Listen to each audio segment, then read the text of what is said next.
The terms gospel music and Christian music cannot be used interchangeably. The distinction is actually really important because one of them is really important to Black history and culture. We're going to learn all about that one in today's video, The Gospel Genre Explained.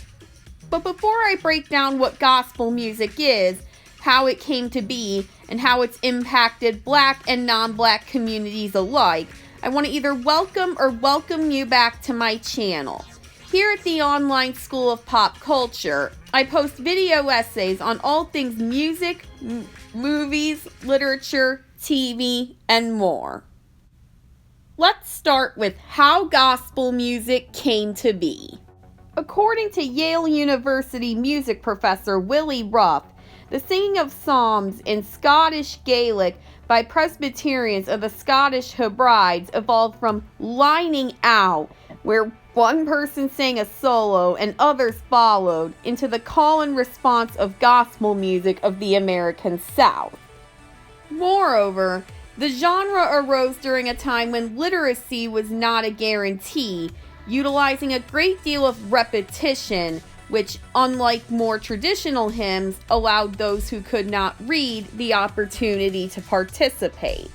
Perhaps the most famous gospel-based hymns were composed in the 1760s and 1770s by English writers John Newton, Amazing Grace, and August Toplady, Rock of Ages, members of the Anglican Church.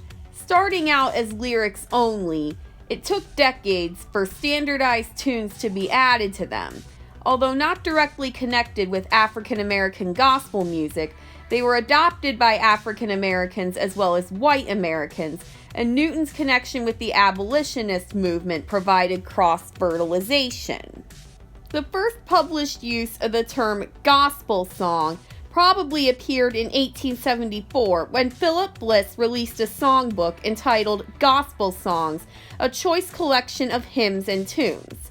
It was used to describe a new style of church music, songs that were easy to grasp and more easily singable than the traditional church hymns, which came out of the mass revival movement starting with Dwight L. Moody, whose musician was Ira D. Sankey, as well as the Holiness Pentecostal movement. Prior to the meeting of Moody and Sankey in 1870, there was an American rural/frontier history of revival and camp meeting songs, but the gospel hymn was of a different character, and it served the needs of mass revivals in the great cities. The revival movement employed popular singers and song leaders, the most famous of them being Ira Sankey. The original gospel songs were written and composed by authors such as George F. Root, Philip Bliss, Charles H. Gabriel, William Howard Doane, and Fanny Crosby. As an extension to his initial publication, Gospel Songs, Philip Bliss, in collaboration with Sankey, issued numbers 1 to 6 of Gospel Hymns in 1875. Sankey and Bliss's collection can be found in many libraries today. The popularity of revival singers and the openness of rural churches to this type of music, in spite of its initial use in city revivals, led to the late 19th and early 20th century establishment of gospel music publishing houses such as those of Homer Rodeheaver, EOXL, Charlie Tillman, and Charles Tindley. These publishers were in the market for large quantities of new music, providing an outlet for the creative work of many songwriters and composers. The advent of radio in the 1920s greatly increased the audience for gospel music, and James D. Vaughn used radio as an integral part of his business model, which also included traveling quartets to publicize the gospel music books he published several times a year. Virgil O. Stamps and Jesse R. Baxter studied Vaughn's business model, and by the late 1920s were running heavy competition for Vaughn. The 1920s also saw the marketing of gospel records by groups such as the Carter Family. The Pentecostal movement quickly made inroads, with churches not attuned to the Europeanized black church music that had become popular over the years since emancipation.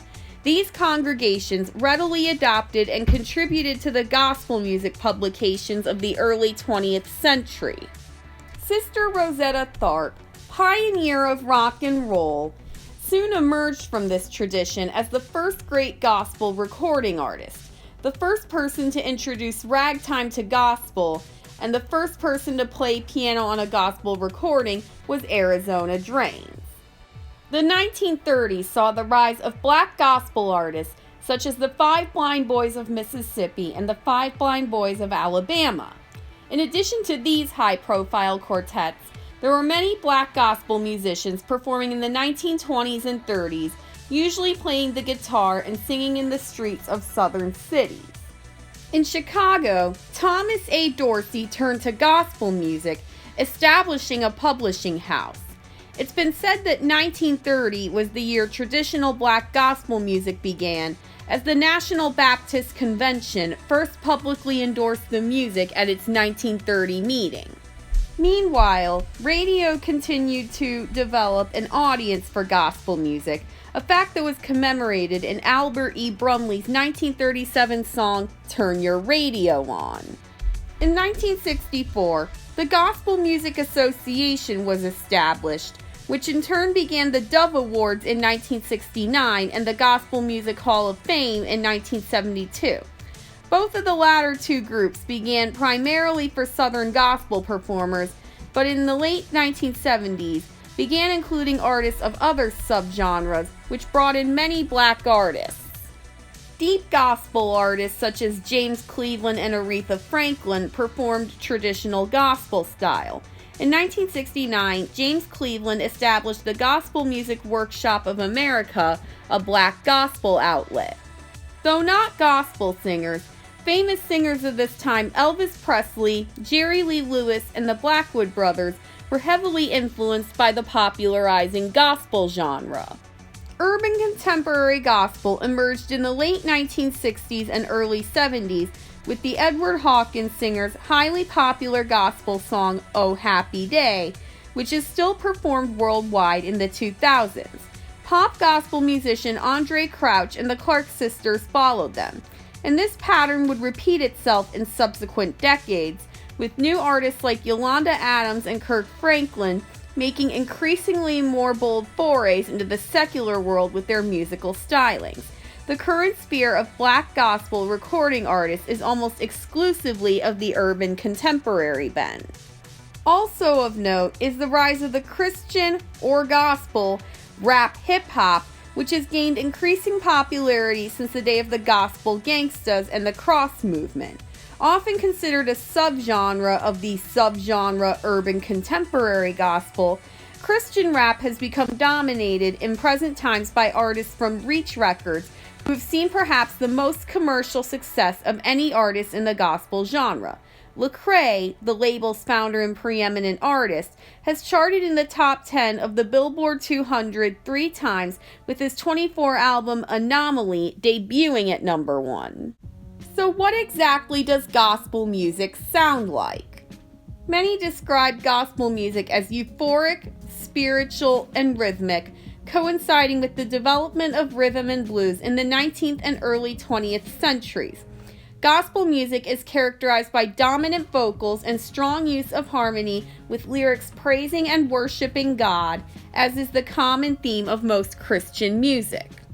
Hymns and sacred songs were often performed in a call and response fashion, heavily influenced by ancestral African music. Most of the churches relied on hand clapping and foot stomping as rhythmic accompaniment. Most of the singing in gospel music is done a cappella, or without instruments. But when instruments are used in gospel music, they usually consist of the tambourine, piano, organ, banjo, and/or guitar.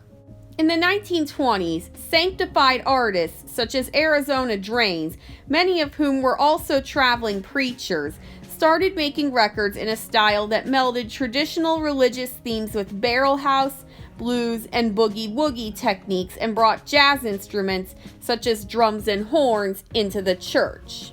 Combining the 16-bar structure and blues modes and rhythms with religious lyrics, Thomas Dorsey's compositions opened up possibilities for innovative singers such as Rosetta Tharpe to apply their very individual talents to his songs, while inspiring church members to shout, either to call out catchphrases or add musical lines of their own in response to the singers.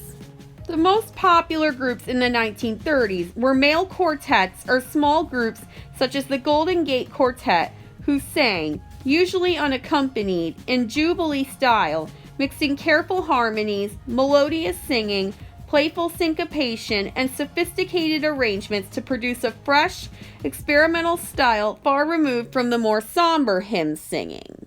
Now let's talk about the subgenres of gospel music. Traditional black gospel music is the most well-known form, often seen in black churches, non-black Pentecostal and evangelical churches, and in entertainment spaces across the country and the world. It originates in the American South, as we've already discussed, where most blacks lived prior to the Great Migration. Traditional gospel music was highly influenced by the hymnody of the spirituals and of Watts, and later the musical style and vision of Dorsey. Whereas northern black churches did not at first welcome Dorsey's music, having become accustomed to their own more Eurocentric flavorings, after the southern migrants' new churches became more popular, so did gospel music, gospel choirs, and the general trend toward exclusive use of this music in black churches. Developing out of the fusion of traditional black gospel with the styles of secular black music popular in the 1970s and 80s, urban contemporary gospel is the most common form of recorded gospel music today. It relies heavily on rhythms and instrumentation common in the secular music of the contemporary era, often including the use of electronic beats, while still incorporating the themes and heritage of the traditional black gospel genre. Kirk Franklin is the foremost and by far the best-selling individual in this genre, while Andre Crouch, the Clark Sisters, Mary Mary, and Yolanda Adams are also very popular and noteworthy in urban contemporary gospel. Southern gospel has also been called quartet music for its traditional 4 men and a piano setup. The genre, while remaining predominantly white, began to integrate black gospel stylings in the 1960s. It's evolved over the years into a popular form of music across the United States and overseas, especially among baby boomers and those living in the South. Did you know that Christian country music emerged from the gospel genre? Because I didn't until I did the research for this video. These are songs of praise to God with the traditional gospel sound, but with a country flair added in. Webb Pierce, the Oak Ridge Boys, and Grandpa Jones recorded Christian country music records. Christian country over the years has progressed into a mainstream country sound with inspirational or positive country lyrics. In the mid-1990s, Christian country hit its highest popularity. This popularity was such that mainstream artists like Larry Gatlin, Charlie Daniels, and Barbara Mandrell, just to name a few, began recording music that had this positive Christian country flair. These mainstream artists have now become award winners in this genre. What was the most interesting thing you learned about gospel music today? Let me know in the comments. If this is your first time here at the Online School of Pop Culture, I hope I made a good impression of you on the kind of content I have to offer. If so, it might be in your best interest to go right ahead and click the subscribe button and bell icon. Or at the very least, click on one of these 2 links to videos I've made discussing other genres of music like I just did, one of which has close ties to gospel.